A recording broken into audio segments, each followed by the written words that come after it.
Rasulillah wa ala alihi wa sahbihi amma ba'd. Dan sudah kita masuki bab tentang al-mahabbah. Bab tentang rasa cinta. Beliau rahimahullah penulis menyebutkan bab ini di dalam kitab Tauhid karena berkaitan dengan tauhid. Di antara macam-macam mahabbah ada yang merupakan ibadah. Ibadah hati yang wajib ditujukan kepada Allah semata. Dan jika ditujukan kepada selain Allah maka menjadi syirik akbar. Bagaimana yang telah kita pelajari, mahabbah terbagi menjadi dua, yaitu mahabbah muta'alliqah billah, rasa cinta yang berkaitan dengan Allah, dan yang kedua adalah mahabbah muta'alliqah bi ghairillah, rasa cinta yang berkaitan dengan selain Allah. Adapun mahabbah yang berkaitan dengan Allah maka terbagi menjadi tiga. Yang pertama adalah mahabbah lillah, atau mahabbatullah, rasa cinta kepada Allah Subhanahu wa taala yang mengandung unsur ibadah.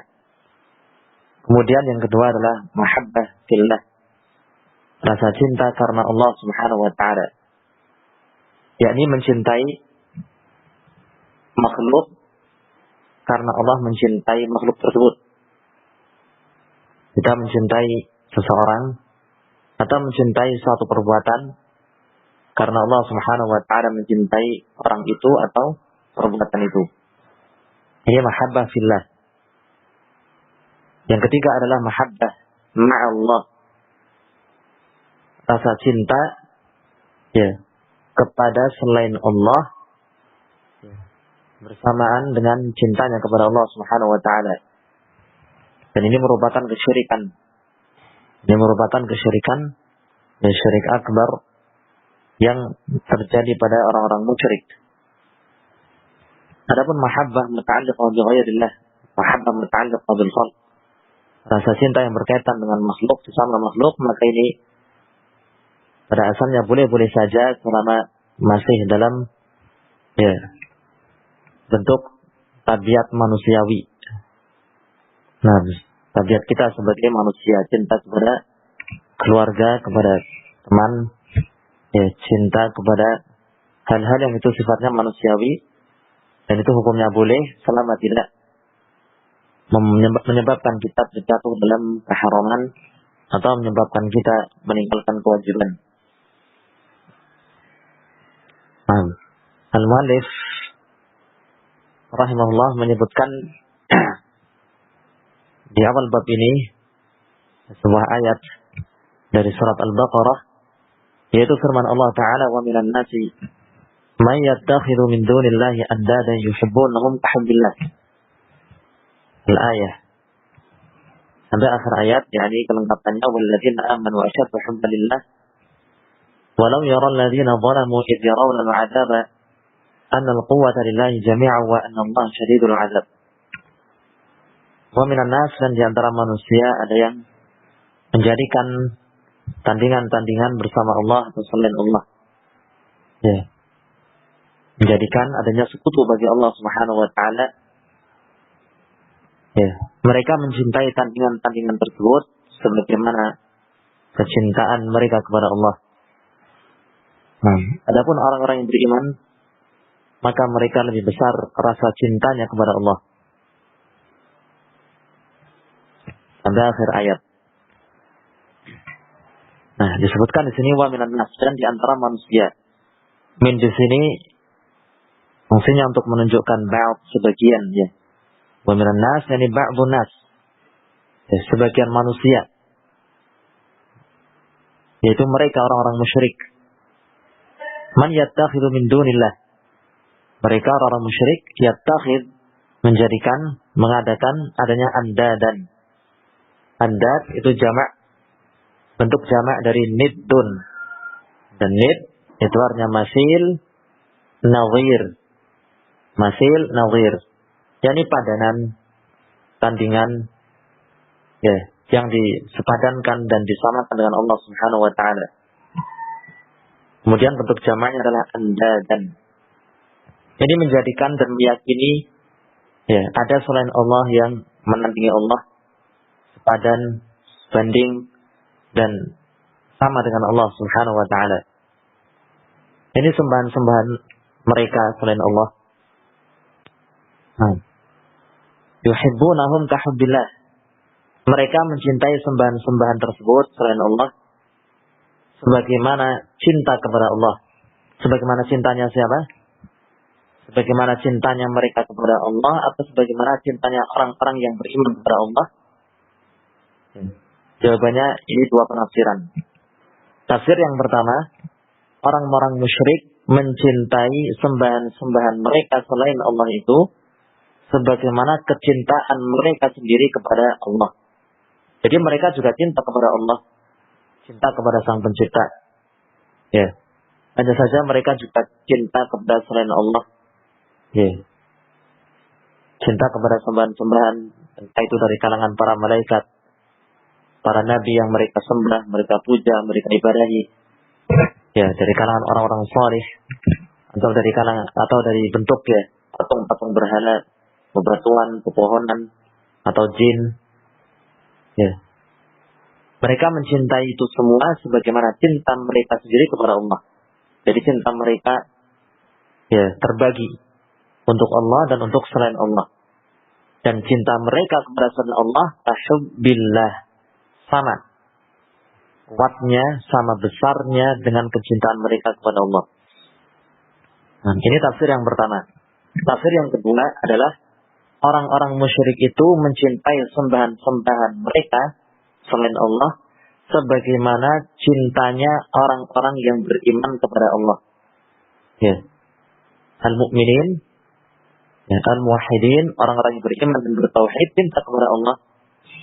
Dan cintanya orang-orang musyrik itu kepada sembahan-sembahan mereka itu seperti orang-orang yang beriman cinta kepada Allah. Ini dua penafsiran.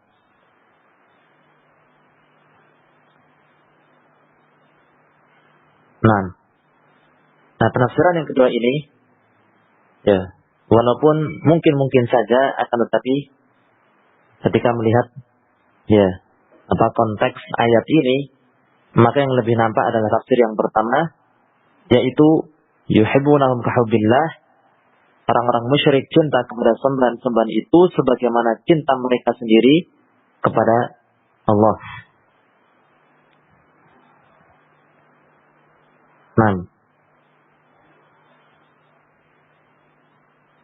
Walladzina amanu asyaddu hubban lillah. Sedangkan orang-orang yang beriman lebih besar cinta mereka kepada Allah dibandingkan dengan kecintaan siapa? Kecintaan orang-orang musyrik. Ya, orang-orang musyrik itu cinta kepada Allah. Dan cintanya orang yang beriman kepada Allah itu lebih besar daripada cintanya orang-orang musyrik kepada Allah. Ya, kenapa? Karena cintanya orang-orang musyrik itu sudah terbagi kepada Allah dan kepada selain Allah. Ya. Nah, sesuatu kalau sudah terbagi maka akan semakin sedikit dan akan melemah. Berbeda dengan ya, kalau tidak terbagi. Demikian juga orang-orang yang beriman, cinta mereka kepada Allah lebih besar daripada cintanya orang-orang musyrik itu kepada sembahan-sembahan mereka. Ya. Nah, semestinya seperti itu. Mestinya kita sebagai seorang mukmin ya, memiliki rasa cinta yang besar kepada Allah Subhanahu wa taala.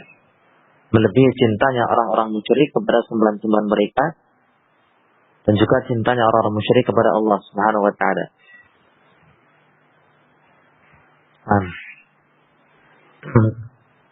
Ya, ungkapan walladzina amanu, sedangkan orang-orang yang beriman lebih besar cintanya kepada Allah, menunjukkan bahwa sebagian orang yang dimaksud di awal ayat adalah beriman atau tidak? Tidak. Menunjukkan bahwa yang dimaksud dengan sebagian orang yang menjadikan adanya tandingan-tandingan bersama Allah yang mereka cintai sebagaimana cintanya kepada Allah, ya, mereka bukan orang-orang yang beriman. Ya, karena setelahnya Allah mengatakan walladzina amanu, sedangkan orang-orang yang beriman. Nah, kalau bukan orang-orang beriman, berarti mereka adalah orang-orang kafir. Mereka adalah orang-orang musyrik. Nah, ya, dengan syirik akbar, keluar dari millatul Islam, agama Islam. Maka dari situlah disimpulkan bahwa ya, mahabbatul insan li ghairillah, cintanya seseorang, kecintaan seseorang kepada selain Allah sebagaimana cintanya kepada Allah merupakan syirik akbar yang mengeluarkan seorang dari iman dan dari Islam. Ya, jadi menyamakan, ya, menyekutukan Allah dengan selain Allah dalam hal mahabbah, dalam hal rasa cinta. Maka ini adalah syirik akbar yang mengeluarkan dari al-iman dan Islam. Nah, dan diterangkan oleh para ulama bahwa rasa cinta yang seperti ini, ya, rasa cinta kepada selain Allah sebagaimana cintanya kepada Allah, ya, ini maujudah, ya, didapati, ya, dia sebagian ahli ibadah, dia sebagian para ahli ibadah yang mengagungkan para wali, memuja para wali dan memuja kubur. Ya, mereka cinta kepada para wali dan kepada kubur-kubur tersebut sebagaimana cintanya mereka kepada Allah, atau bahkan lebih besar lagi. Ya, atau bahkan lebih besar lagi.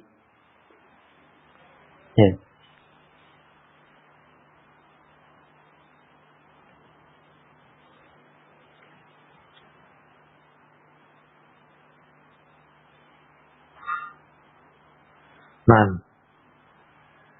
Nah, keterkaitan ayat ini dengan babnya seputar mahabbah, rasa cinta, ya, ini sangat jelas bahwa apa? Seperti tadi, mencintai selain Allah sebagaimana cinta kepada Allah merupakan syirik akbar. Jangan sampai menyamakan selain Allah dengan Allah dalam hal mahabbah. Syekh Shalih Al-Fauzan hafizahullah menyebutkan beberapa faedah yang dapat diambil dari ayat ini. Yang pertama adalah seperti tadi, barang siapa menjadikan adanya sekutu tandingan, ya, yang dia cintai, ya, sebagaimana dia mencintai Allah, maka dia, orang ini, musyrik dengan syirik besar, mengeluarkannya dari Islam. Na'udzubillah. Kemudian faedah yang kedua, bahwa di antara kaum musyrikin pun ada yang cinta kepada Allah dengan cinta yang sangat besar. Ya, tetapi itu tidak bermanfaat bagi mereka, tidak sampai menjadikan mereka termasuk golongan kaum mukminin, orang-orang yang beriman. Ya, di antara kaum musyrikin yang Allah hukumi kafir di dalam Al-Quran, ya, di antara mereka itu juga ada yang cinta kepada Allah. Jangan dikira orang-orang musyrik itu tidak cinta kepada Allah. Di antara mereka ada yang cinta kepada Allah dengan rasa cinta yang besar, akan tetapi cinta mereka kepada Allah tidak bermanfaat sebabkan cinta mereka telah terbagi. Mereka menyamakan selain Allah dengan Allah dalam hal mahabbah. Ya.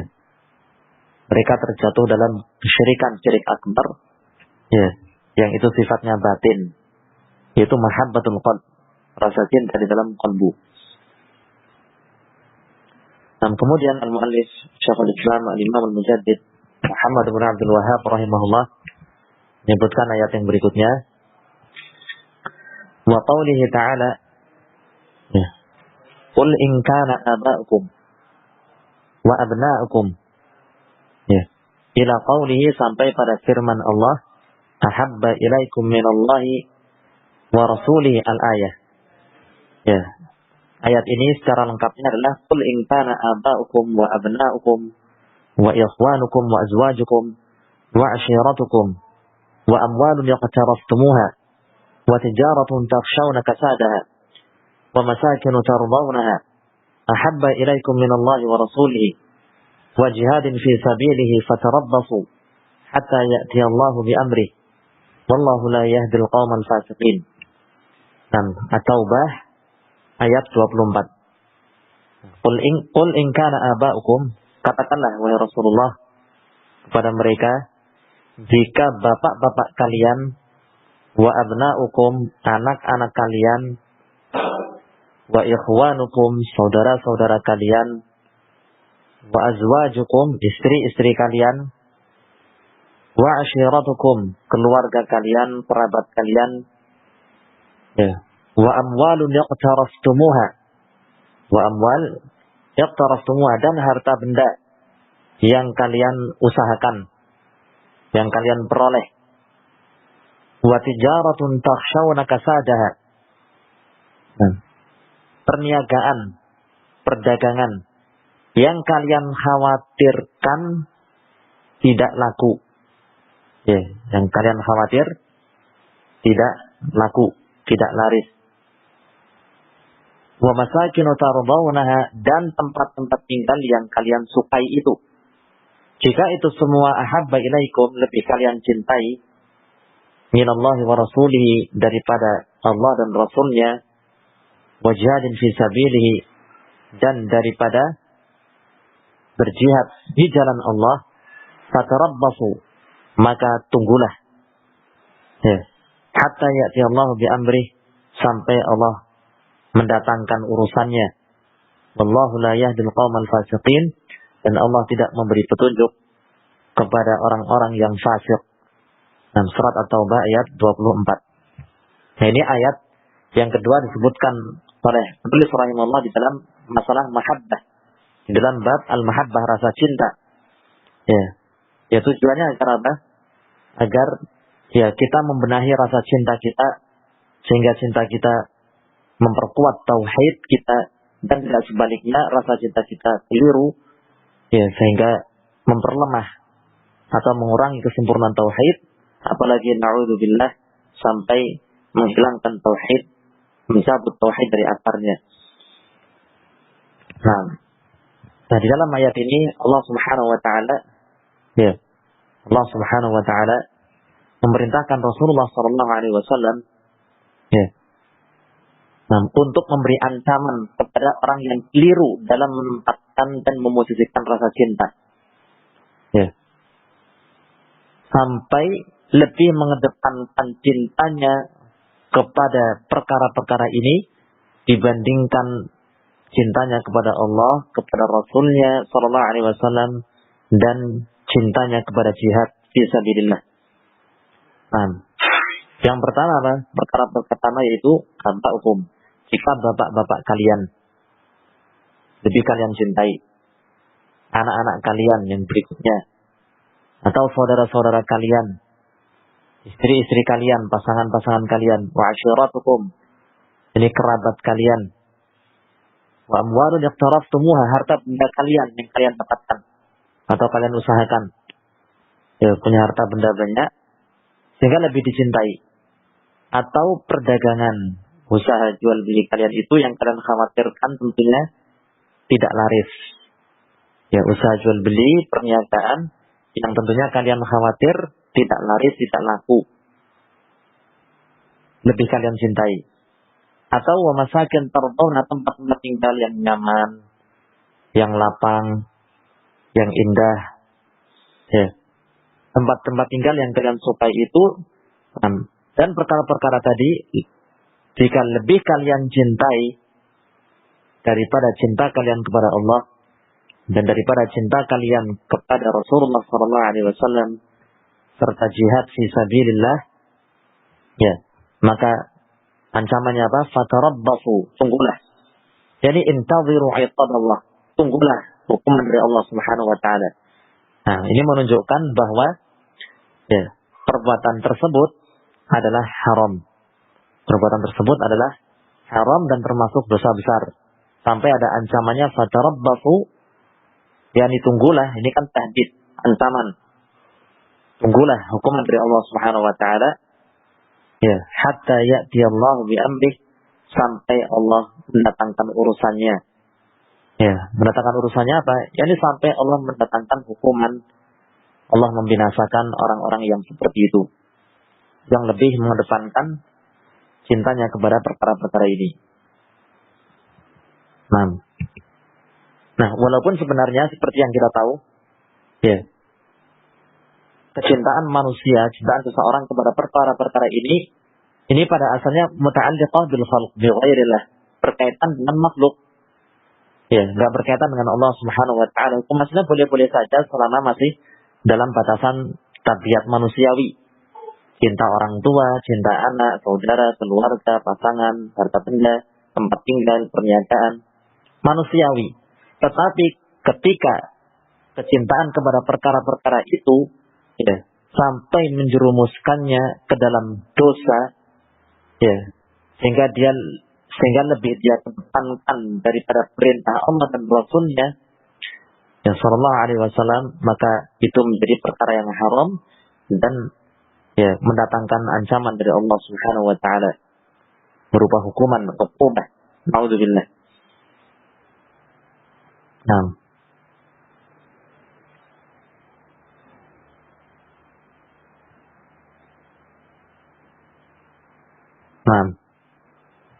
Sehingga kalau ada orang yang menyanyiakan perintah Allah, ya, menyanyiakan perintah Allah, ya, sebabnya karena ayahnya, atau sebabnya karena anaknya, mungkin ayahnya memerintahkan hal yang lain berbeda dengan perintah Allah, atau anaknya memiliki permintaan-permintaan yang itu bertentangan dengan perintah Allah, atau saudaranya, atau istrinya, keluarganya, dan seterusnya. Kalau sampai dia menyanyiakan perintah Allah dengan sebab itu, berarti dia lebih mencintai itu daripada Allah Subhanahu wa taala.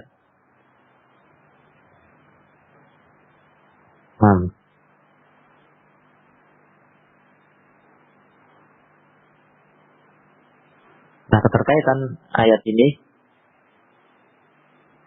dengan babnya seputar mahabbah. Di dalam ayat ini diterangkan wajibnya memprioritaskan, mengedepankan rasa cinta kepada Allah, ya, dibandingkan dengan kecintaan kepada selain Allah.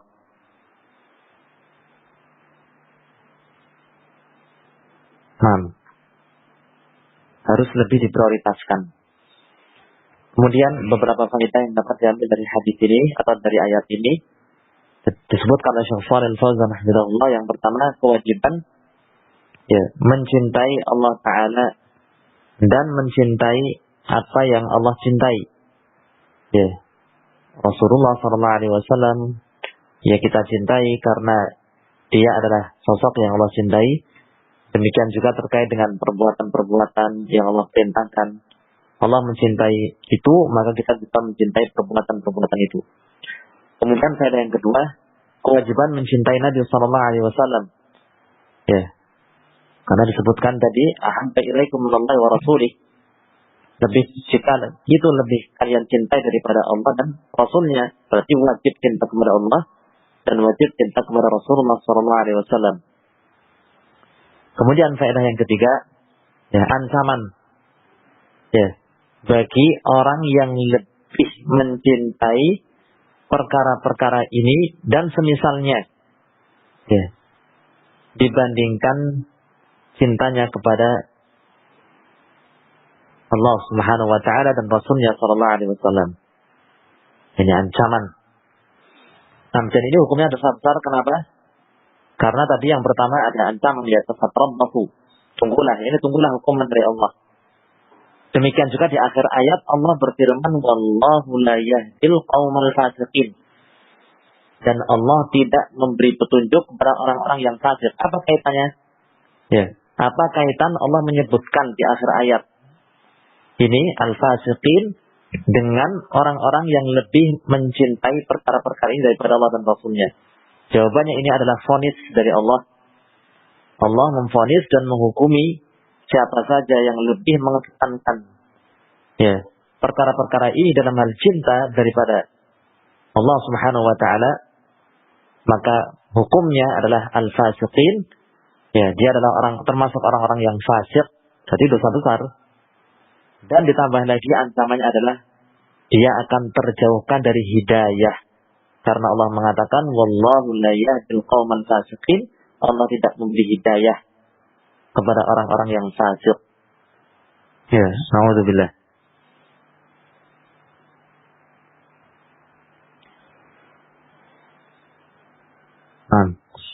Kemudian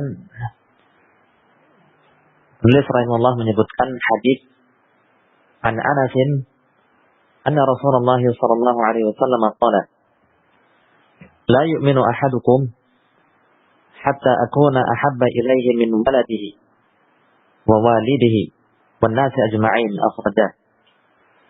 Dari Anas radhiyallahu anhu bahwa Rasulullah sallallahu alaihi wasallam bersabda, la yu'minu ahadukum, tidak beriman seseorang dari kalian, hatta akuna ahabba ilaihi, sampai aku menjadi orang yang lebih dia cintai, min waladihi, daripada anaknya, wa walidihi, orang tuanya, wan nasi ajma'in, dan daripada manusia seluruhnya. Akhrajahu, diriwayatkan oleh keduanya, yakni oleh Al-Imam Al-Bukhari dan Imam Muslim rahimahumullah. Nah, Nabi sallallahu alaihi wasallam dalam hadis ini menerangkan la yu'min, tidak beriman. Ya, ini pernah kita pelajari, penafian atau peniadaan semacam ini, tidak beriman atau tidak ada salat dan semisalnya. Maksudnya apa? Ini ada 3 tingkatan ya. Yang pertama adalah tidak ada iman yang mewujud. Ya, tidak ada wujud iman, tidak ada keberadaan iman. Jadi tidak ada keberadaan wujud. Ya, nafi al-wujud. Kemudian tingkatan yang kedua adalah nafyu shihah, tidak sah. Kemudian tingkatan yang ketiga adalah nafyul kamal, tidak sempurna. Nah, ini kita bawa kemana? Harus memilih nafyul wujud, ya, peniadaan wujud, atau nafyul shihah, ya, peniadaan keabsahan, tidak sah, atau nafyul kamal, ya, peniadaan kesempurnaan, yakni tidak sempurna. Yang diterangkan oleh Syekh Shalih Al-Fauzan hafizahullah di sini, yakni al-iman al-kamil. Peniadaan di sini adalah nafyul kamal. Jadi orang ini masih sempurna atau masih beriman, hanya saja tidak sempurna imannya, nafyul kamal. Jadi yang ditiadakan adalah kesempurnaan iman orang yang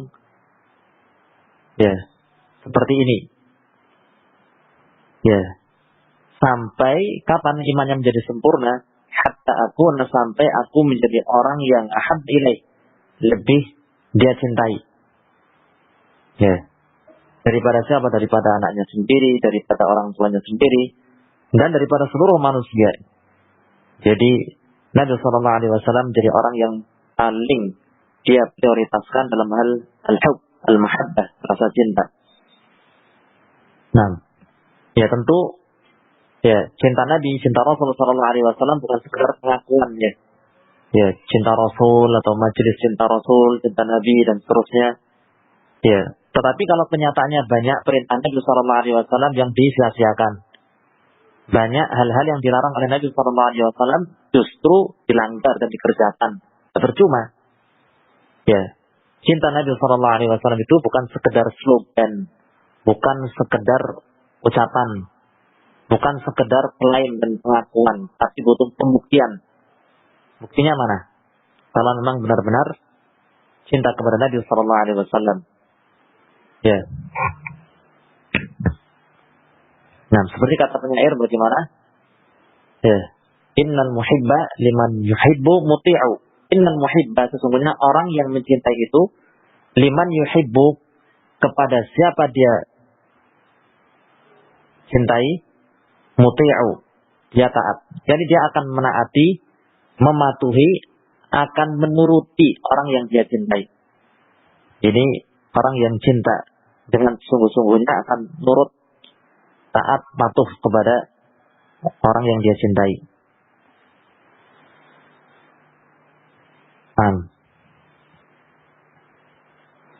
Nah, keterkaitan hadis ini dengan bab juga cukup jelas. Nah, hadis ini menunjukkan wajibnya memprioritaskan, mengedepankan cinta kepada Rasul sallallahu alaihi wasallam ya, dibandingkan dengan kecintaan kepada seluruh makhluk ya, pada seluruh manusia, termasuk anaknya sendiri dan orang tuanya sendiri ya.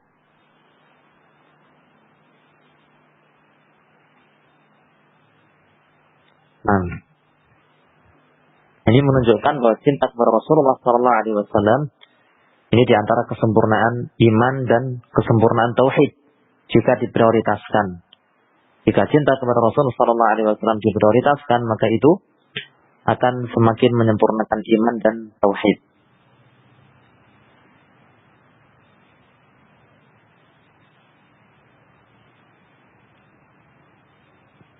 Nah, kemudian beberapa faedah yang dapat kita ambil dari hadis ini.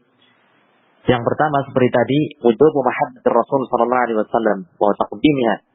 Kewajiban mencintai Rasulullah sallallahu alaihi wasallam dan memprioritaskannya. Ya, memprioritaskannya di atas kecintaan kepada seluruh makhluk. Ini pada yang pertama, jelas.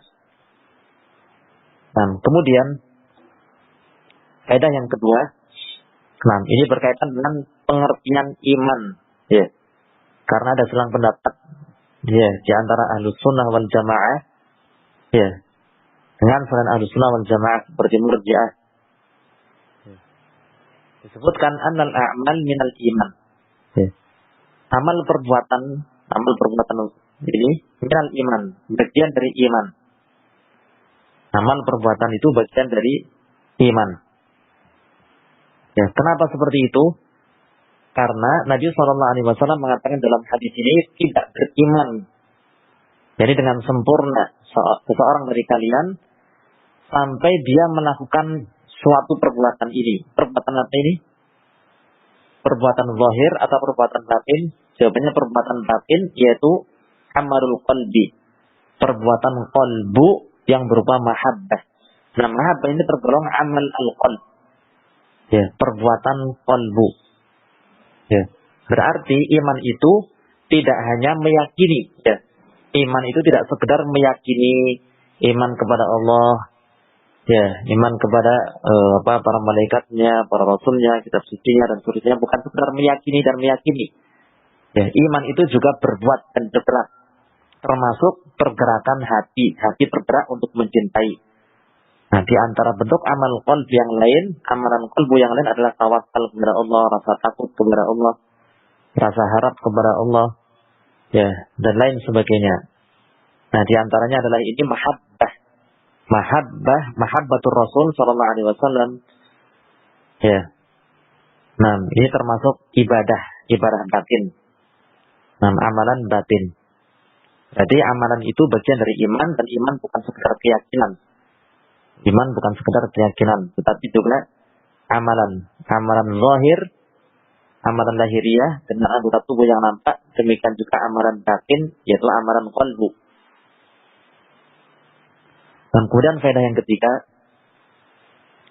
ya, bahwa nafyul iman, ditiadakannya keimanan, tidak mesti menunjukkan keluar dari agama Islam. Ya, tidak mesti menunjukkan keluar dari agama Islam. Seperti disebutkan dalam hadis ini, la yu'min. Ya kan, tidak beriman. Oh, berarti kafir. Oh, enggak mesti. Dilihat dulu bagaimana keterangannya. Keterangannya ini akan disebutkan mengeluarkan dari iman dan Islam atau tidak. Kalau ternyata tidak, oh berarti maksudnya adalah imannya tidak sempurna, tidak beriman, yakni tidak beriman dengan iman yang sempurna. Bukan berarti kafir. Jadi nggak mesti menunjukkan kafirnya orang itu. Kemudian faedah yang keempat,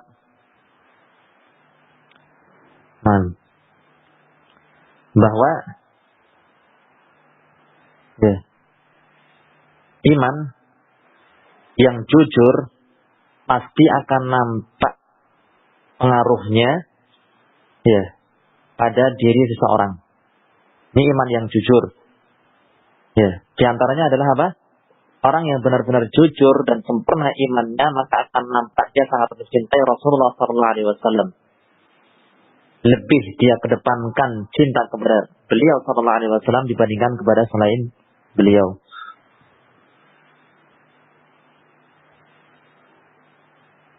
Nah,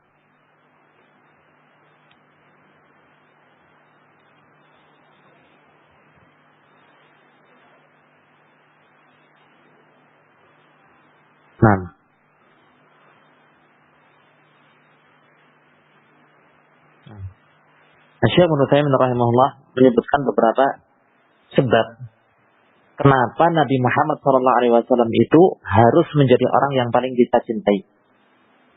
Ya, ada beberapa sebab. Sebab yang pertama adalah beliau itu adalah utusan Allah. Ini jelas, beliau adalah Rasulullah. Ya, manusia pilihan yang Allah pilih. Allahu a'lamu haitsu yaj'alu risalatah.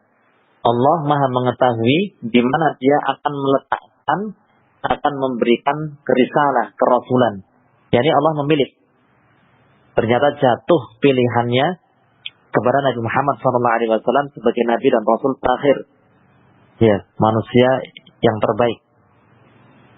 Kemudian sebab yang kedua adalah disebabkan ya, usaha beliau dalam menyampaikan dakwah, disebabkan dakwah beliau dan ibadah beliau. Ya.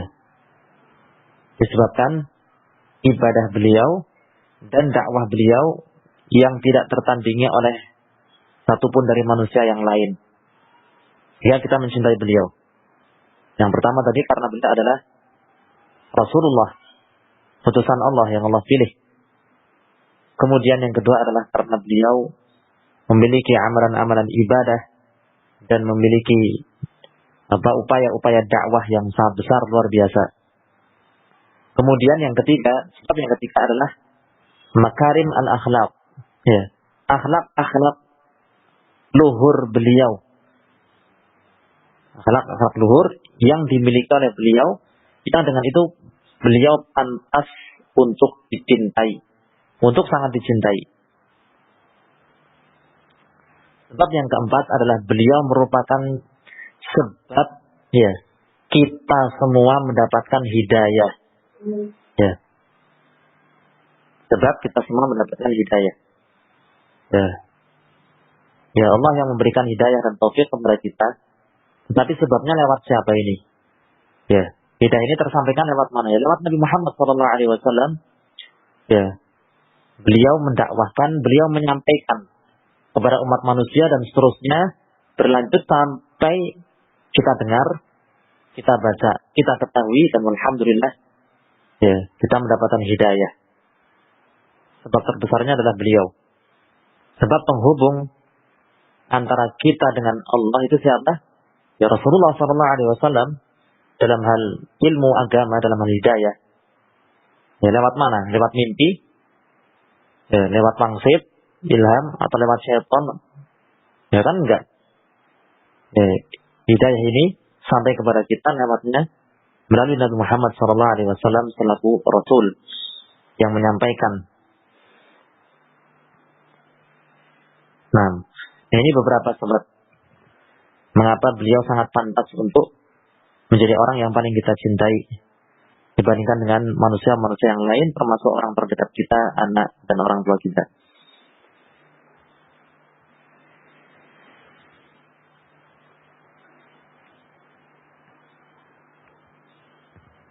Nah,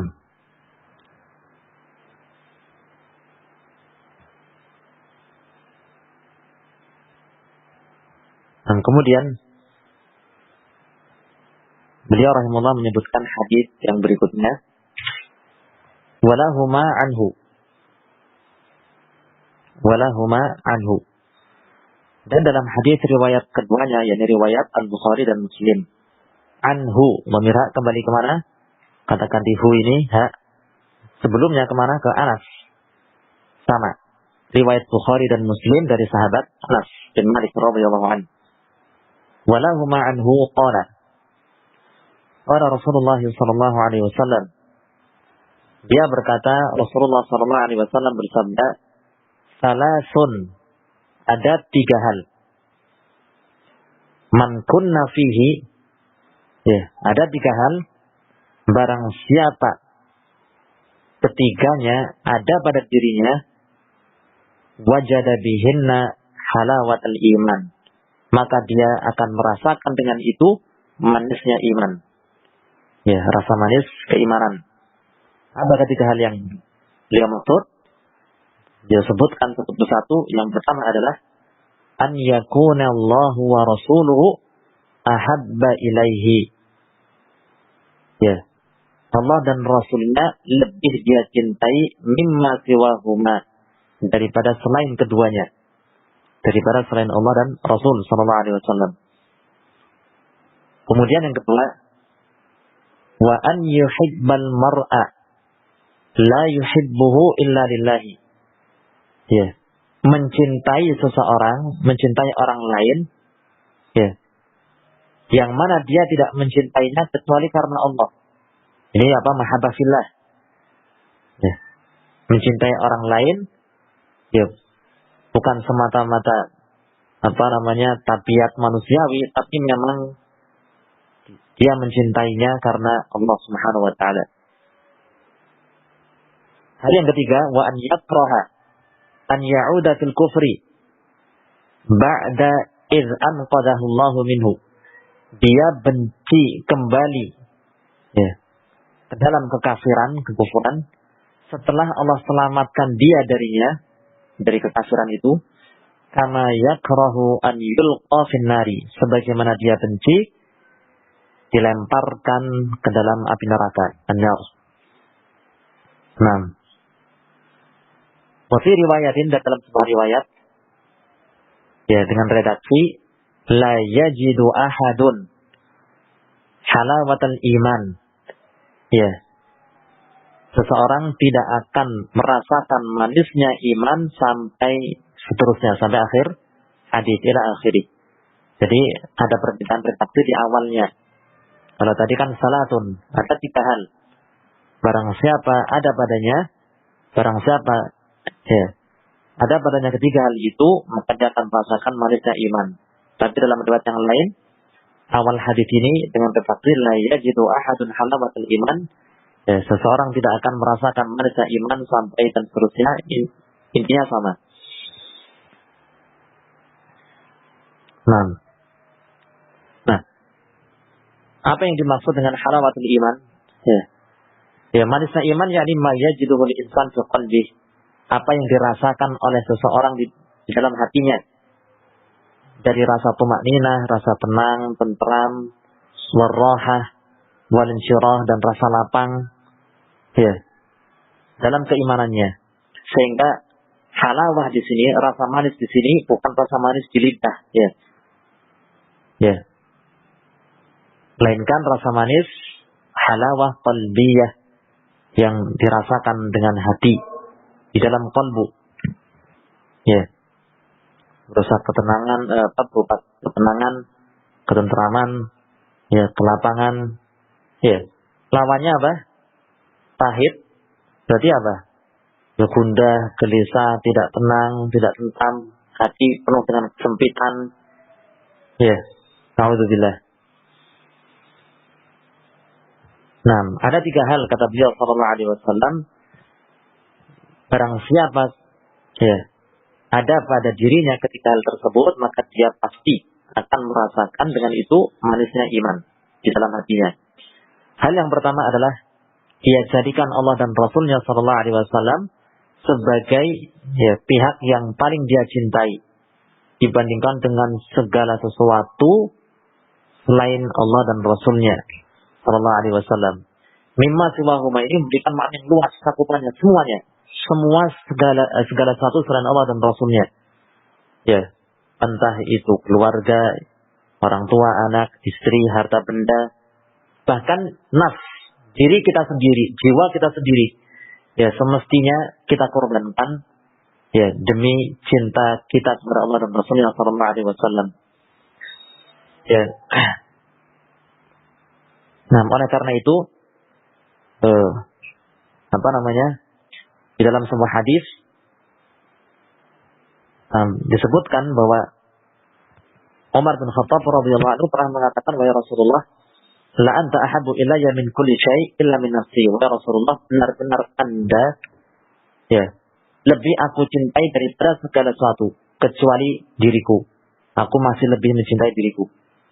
Maksudnya begitu. Maka Nabi sallallahu alaihi wasallam mengatakan, la walladzi nafsi biyadi hatta akuna ahabba ilaika min nafsik. Tidak, wahai Umar, demi Allah yang jiwaku berada di tangannya, sampai aku menjadi orang yang lebih engkau cintai daripada dirimu sendiri. Maka Umar kemudian mengubah rasa cinta itu dan mengatakan, fa innahul an wallah la anta ahabbu ilayya min nafsi. Sungguh sekarang ini demi Allah, Anda wahai Rasulullah benar-benar lebih aku cintai daripada diriku sendiri.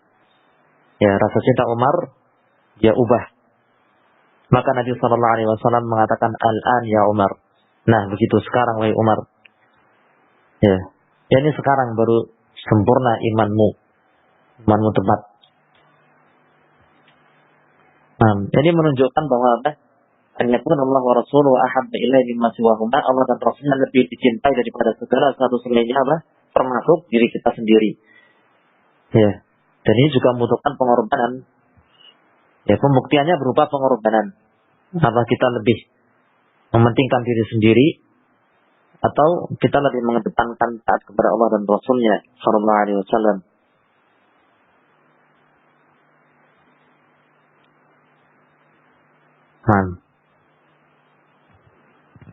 Nah, disebutkan di sini cinta kepada Allah dan Rasulnya. Allah dan Rasulnya lebih dicintai.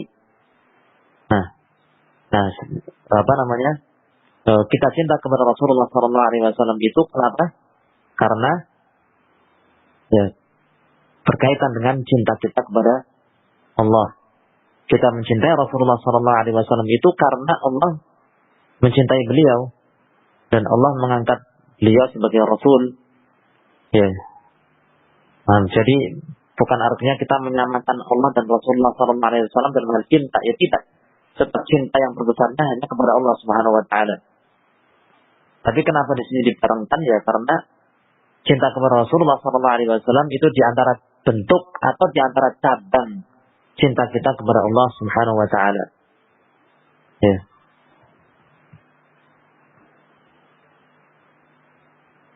Nah, ini perkara yang pertama. Memprioritaskan Allah dan Rasulnya alaihi salatu wassalam dalam hal mahabbah. Kemudian perkara yang kedua, di antara tiga syarat untuk merasakan manisnya iman adalah an yuhibbal mar'a, mencintai orang lain. Tetapi bukan sembarang cinta. La yuhibbu illa lillah. Tidaklah dia mencintai orang itu kecuali lillah, kecuali karena Allah Subhanahu wa taala. Nah, ini yang kita namakan apa tadi? Mahabbah fillah. Mahabbah fillah, cinta karena Allah. Yani cinta kepada orang itu karena orang itu taat kepada Allah dan kita menduga Allah Subhanahu wa taala juga mencintai orang itu. Memang kita tidak yakin orang itu dicintai oleh Allah atau tidak. Kalau dia itu manusia biasa, kita kan nggak yakin. Karena itu perkara ghaib. Allah mencintainya atau tidak. Tetapi kita hanya menghukumi secara zahir, secara lahiriah dia adalah orang yang taat, orang yang saleh.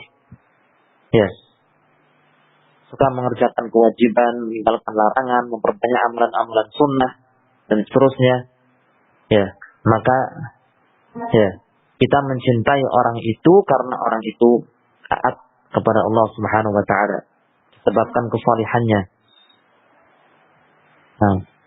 Jadi bukan mencintai orang lain karena sebab-sebab yang lain, misalkan hubungan anak dengan bapak, atau hubungan saudara kerabatan, atau hubungan persahabatan,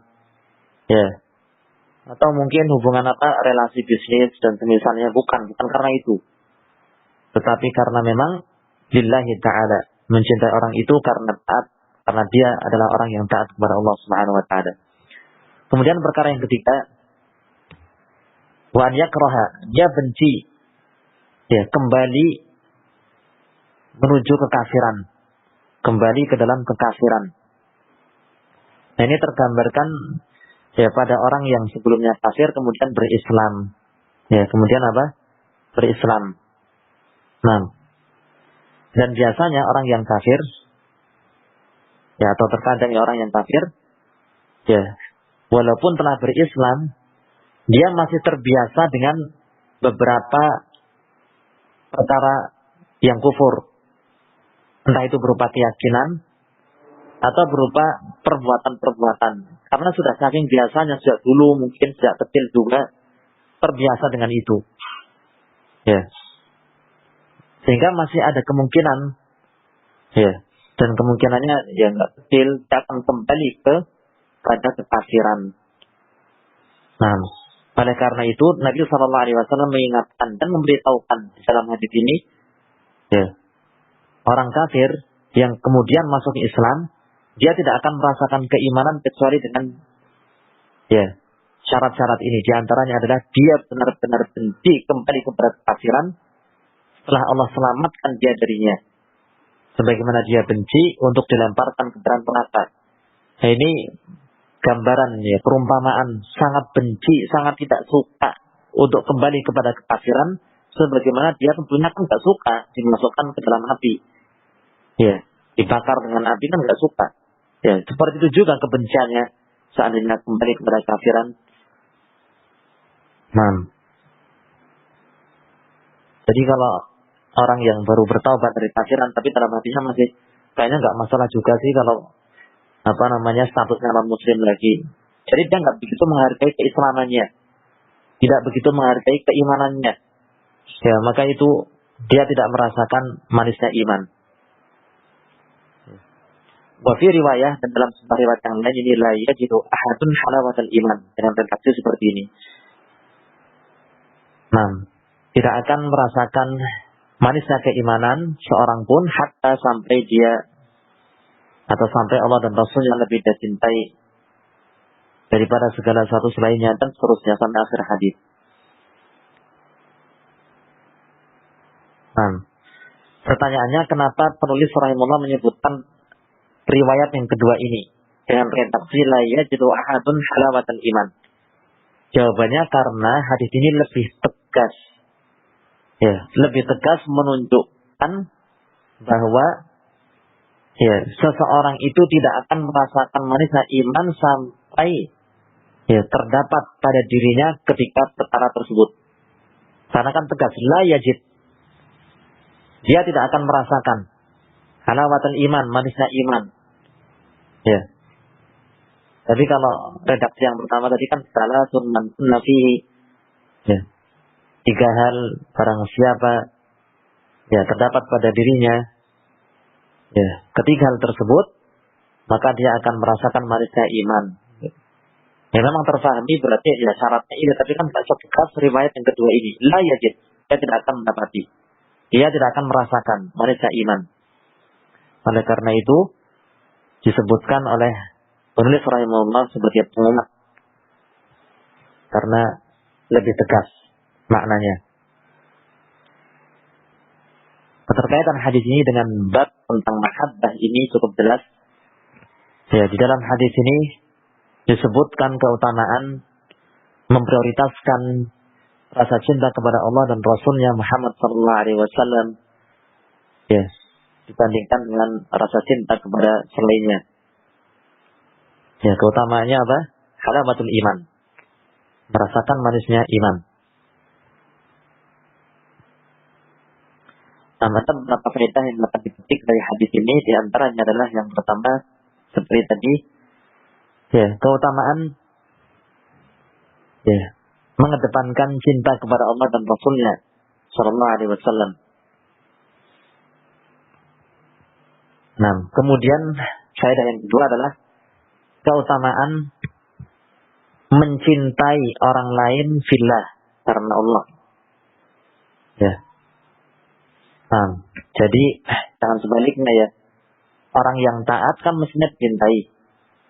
Ya, orang taat kepada Allah mestinya dicintai. Jangan sebaliknya. Orang yang taat, orang yang soleh malah justru ya kita benci. kita musuhi. Ya bertolak belakang, semestinya dia cintai karena Allah, ya insya Allah mencintai orang itu, ini malah dibenci. Nah, kemudian faedah yang ketiga, ya, bahwa kaum mukminin itu sangat tulus dalam mencintai Allah Subhanahu wa taala, sangat tulus. Ya, saking tulusnya mereka memprioritaskan cinta kepada Allah. Dan menunjukkan ketulusan cinta mereka kepada Allah. Ya, tidak sekedar klaim pengakuan. Kemudian faedah yang keempat,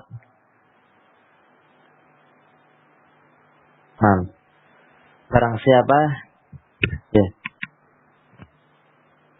bersifat dengan ketika perangai ini terkumpul padanya ketika perangai ini, yaitu apa? Memprioritaskan cinta kepada Allah dan Rasulnya Sallallahu Alaihi Wasallam. Kemudian mahabbah fillah, mencintai orang lain karena Allah. Kemudian sangat tidak suka kembali kepada kekafiran setelah diselamatkan oleh Allah darinya. Barang siapa terkumpul pada dirinya ketika perangai ini, berarti dia adalah orang yang lebih baik, lebih afdal, lebih utama daripada orang yang tidak seperti itu.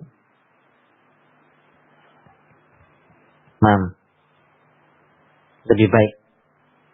Ini diantara sebab ya kaum muslimin, kaum mukminin itu berbeda-beda derajatnya. Karena diantara mereka ada yang tidak memiliki sifat-sifat ini, diantara mereka ada yang memiliki sifat-sifat ini, maka itu lebih afdal, lebih tinggi derajatnya. Nah, kemudian faedah yang kelima, ya disyariatkannya membenci kekufuran dan pelakunya, orang-orang kafir. Disyariatkan membenci kekufuran dan orang-orang kafir. Kenapa? Ya karena disebutkan di akhir hadis bagaimana orang yang ketiga benci untuk kembali ya ke dalam kekafiran setelah Allah selamatkan dia darinya. Berarti harus membenci kekufuran. Dan demikian juga otomatis kalau kekufuran itu kita benci, ya secara otomatis pelakunya juga dibenci. Membenci para pelaku kekufuran, itu orang-orang kafir. Membenci kekufuran dan orang-orang kafir itu adalah hal yang disyariatkan dan harus.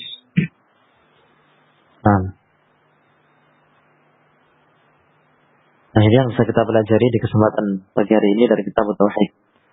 Insyaallah kita lanjutkan di kesempatan berikutnya. Wallahu ta'ala a'lam bishawab. Alhamdulillah, sallallahu ala nabiyyina Muhammad wa ala alihi wa sahbihi.